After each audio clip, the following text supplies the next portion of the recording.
Rece Davis of College Game Day, kind enough to call into the program. How are you, Rece? Rich, I'm doing great, and I feel for you. I was watching the game with a great Ohio State fan on Saturday in Horseshoe named Bob Schottenstein, and Bob has family members on both sides, on both his Ohio State side, and that's what the rivalry's about. Michigan fans. Yep. Yeah, and there were several Michigan fans in that suite with us that I was visiting for a little while. And one of the Michigan men came up to me when I guess it was 21-6 or 21-6, I guess, and he said, "Rece, I can't take another loss. I can't take it." And then to see them get back in the game and then to get away, it was it's tough for you good Michigan men. So I didn't see it coming. Man, I'm not going to say I didn't think Ohio State could win, but there is no way on earth I thought they could do that to them. No, nobody saw it coming, Rece. Nobody saw it coming because of the way that both teams had come into this game playing. But I knew what was the fallacious concept of, well, look at what happened against Maryland, and Michigan should be able to go up and down the field at will, and Ohio State could be had at will. I knew that wasn't going to happen because of just the magnitude of the game. So my question to you is, what's the difference? Why does this keep happening, Rece? Give me your two best cents on that. It has become a little bit of a helmet game, as in the 90s it was on the other side when John Cooper and Ohio State just couldn't beat them. I think as much as Harbaugh would hate this, I think they tighten up a little bit. I think they're trying so hard to win the game, break the streak, all of that they don't play to the very best of their ability. And the other things, I think there was some stubbornness on both sides of the ball. Michigan, continuing to not necessarily be as creative as some other teams in college football offensively and defensively. When it was apparent Ohio State had answers for the press coverage and they couldn't get pressure on Haskins, they were unable to adjust effectively. So I think that's the long and short of it. And do you think that, Urban Meyer, we all saw his wife crying on the sideline and him just slumping into her arms, Rece, that looked like a couple that knew that this is the last game that they're playing in the Horseshoe? That's the way it looked to me. I'm wondering if that's reading too much into a situation. What do you think? No, I don't think it's reading too much into it. I don't know that, Rich, that decision has been made fully yet, but I do know that there are a lot of people close to the Ohio State program who are not going to be at all surprised if that turns out to be the case. As Urban seemed like himself in watching him, and I didn't get a chance to spend any time with him this week, so I don't want to make it appear that I did. But just talking with Gene Wojciechowski, who was there, and some people around the program for the first time really this season, he sort of seemed like himself leading up to this game. But in the other games, we've all seen the anguished, agonized look and appearing to be in pain. And if that is your reality, then I'm not sure why anyone would want to continue if those are the circumstances you're going to be in, from this point forward. So I think the short answer to it is I wouldn't at all be surprised if he makes that decision.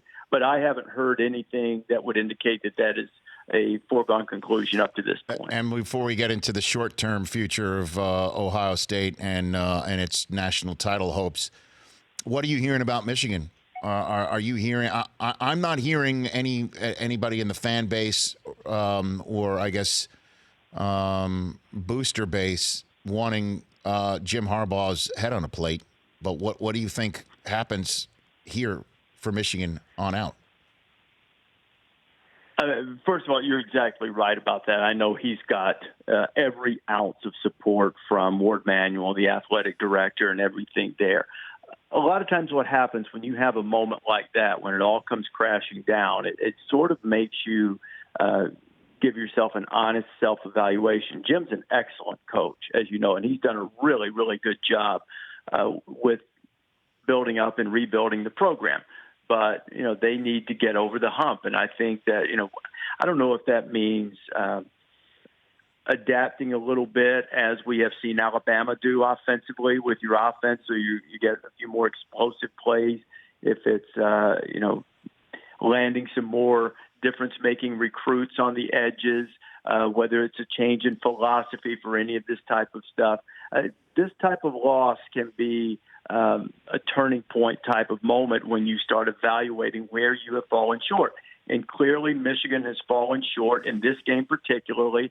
The revenge tour exercised some of the demons, but the biggest demon is still sitting there. And they'll have a year to think about it.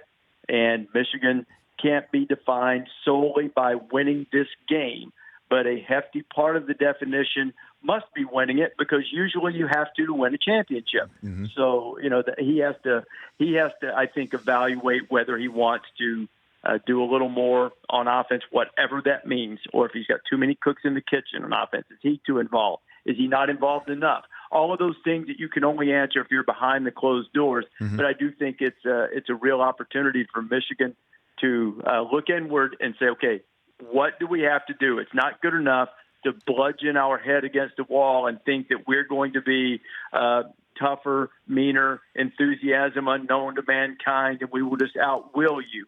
That doesn't always work, especially when the other side has a pretty strong will itself. Rece Davis here on the Rich Eisen Show from College Game Day. My kids love watching it. You're so good at it too, man. And it's great just having been there for as long as I was with you, and seeing my kids go crazy over a guy who used to research SportsCenter and is now a personality in his own right, Chris Felica. They love the Bears Bank, man. It's great. It's just so fun to watch this thing, Rece. You guys are great at it.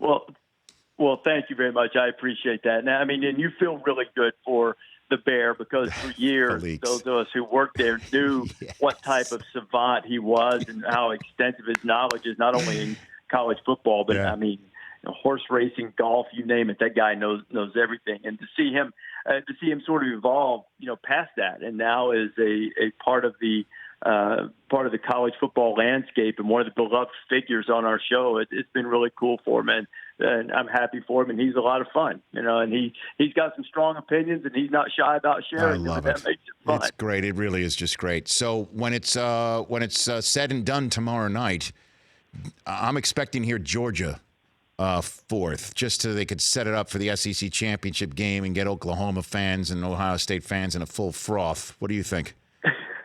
Yeah, I think it'll be that, and I think that's probably the way it should be at this point. The bigger question comes if Georgia beats Alabama, and you referenced Felica earlier, and one of the things that we've already chatted about online this morning is he is of the opinion right now that barring a blowout loss, he would still contend that Georgia should be seriously considered, if not ranked, for even if they lose to Alabama. And, so I think that would invite some debate, but certainly the more obvious one is if Georgia were to win the game against Alabama Saturday, and then it becomes a discussion among Ohio State, Alabama, and Oklahoma, and UCF potentially if they're able to win. If it becomes that, where does it fall? Is the Big Ten champion left out for a third straight year? Now, one of those years Ohio State got in from the Big Ten as a non-champion. Are people ready to move to the era of football in which your offense can dominate and your defense does just enough, which is where Oklahoma certainly is and where Ohio State has been for much of the season. I think all of those things are really interesting concepts. I'm still of the opinion that even though I believe if Georgia beats Alabama on Saturday, that Alabama is one of the four best, I believe that it is I always define it as a mosaic or a work of art. And I would think that either Oklahoma or Ohio State, my guess would be Oklahoma, would get the nod rather than Alabama for that fourth spot. I could be wrong, but I don't. But I didn't envision it last year. I thought they would go Ohio State last year, so I could be wrong again. But I don't think Alabama can lose and get in without either Ohio State or Oklahoma also losing. Well, if Georgia beats Alabama in the manner that Alabama beat Georgia for the whole shooting match last year, you know what I mean? It's a fair point. So I still don't see them telling Nick Saban, go enjoy the Cotton Bowl or something. I guess Cotton Bowl is going to be no sugar. That's right. And by the way, if that were to happen, history shows as great and as consistent as Alabama has been. Yeah. For those of your viewers and listeners who like to play games of chance, I would lay a lot against the Crimson Tide if they were to lose Saturday and get left out of the playoff, because that will be a tough pill to swallow. I can't imagine that. I can't imagine that at all. And so. Obviously Oklahoma does have the Kyler Murray factor that I think a lot of people, because there is no question, right, Rece? What a loaded way to ask this question, that the committee will take into account whether a game's more watchable with a certain player or star or organization or school involved. I mean, there's no doubt about it that if Kyler Murray lights up Texas, and Ohio State has a go of it against Northwestern, that they'll choose Oklahoma over an Ohio State team that lost to Purdue, right? I mean, don't you think? You know what? And I don't know if it would be a watchability factor, because I think there would be a case to be made that athletically that Ohio State could provide a bigger defensive challenge to Alabama in terms of watchability. But I don't think that would be wrong necessarily, Rich. Their resumes are virtually indistinguishable, and much as I felt last year. Like I said earlier, and I did think that Ohio State would get the nod last year. That's just what I thought they would do. What I thought they should do was what they did, was put Alabama in. Alabama was better. You can't lose by 31 to Iowa and have a second loss and expect to get in. It's a little different this year because there's not the second loss, but that 29-point loss to Purdue is significant. And I would favor, I think, because everything else to me appears to be relatively equal, I think I would favor Oklahoma over Ohio State at this juncture because, they lost by 3 to Texas and they have a chance to avenge their only loss. If they do that, and you have to split hairs, I mean, I would favor Oklahoma over Ohio State because I have a hard time envisioning Oklahoma going into West Lafayette and losing by 29. I know Oklahoma gave up 40 to Kansas and people can score on them. I get it, but they're not going to lose by 29. I mean, in terms of that, Rece, you kind of channeled your inner First Take on Twitter over the weekend, where you tweeted out, "I'm sorry, there are some great individual performances in this OU West Virginia game, but how much more fun would it be to see them execute versus competent defenses? For me, a lot more fun." Yeah, I agree with you. Me too. And no. That's what. No, I'm reading your tweet. I'm reading your tweet, Rece. I'm not agreeing with you. No, I'm just saying. I know. I mean, it's a situation where teams are scoring a lot of points in college football, but the difference in what I saw with Oklahoma and West Virginia on Friday night, while entertaining and great theater, there's no one in the frame with guys when they're running open, and you don't see that other places. Even some of the touchdown passes that Tua threw against Auburn. I mean, the two of them, the guy was dead on him, from Auburn. He just dropped it in there. That's more entertaining to watch to me. Watched him execute against a defense that is legit. I'm not saying they can't do it. I'm here to tell you right now, if Oklahoma plays Alabama, they will score. Kyler Murray will make he'll make big time, but there's no doubt about that.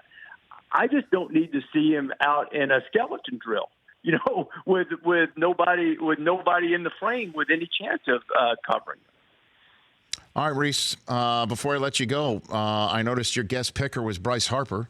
Do you get any sense? Is he going to be a Philly? Did he talk about that at all amidst all of his Ohio State gear all over the place? We had a little something planned. We had a number of hats and considered putting them out and saying, okay, you can go ahead and make your decision here if you like. Like he's a star recruit? I'm breaking a little news here. Bryce wasn't up for that. Now, very rare that a headgear segment could trump Corso's, but because that would have right there, Rece. That might have done. I'll give you another one. They were taking me to the airport and a few other people who were riding with me, and the guy who was driving us got an urgent call from our production coordinator, Fu, who's just like a guy who can make anything in the world happen. And Fu goes, "Please tell me you don't have the keys to Bryce Harper's car in your pocket." And our guy, we call him Swaggy Steve. Swaggy Steve reaches, feels his pocket, and I see while he's driving, his eyes close and say, "Yes, I do." And the guy goes, and Fu said, "Drop him off as fast as you can and get back here fast." He said, "I'll try to keep him on the field looking around until we can get back." So we've been kidding Swaggy Steve that teams pulled their $450 million offer off the table because Harper was late to a meeting because of him. Yeah, I mandated to ask you what style of car was the key in the pocket. You got it? You know? Oh, it was the car that our runners were using to transport him. So it was just a rental Tahoe. That's all. No, if it had been his car, yeah, certainly that would have been interesting. Oh, I see. Now I get it because I don't know what a Lambo, a key looks like that fits into somebody's pocket or not. But hey, Rece, great stuff as always. We'll chat down the line, hopefully in the next couple of weeks when things get even more serious. Thanks for the call. All right, buddy. All right, Rich. Take care, buddy. That's the man. Thank you. That's Rece Davis. The Rich Eisen Show, weekdays at noon Eastern on Audience.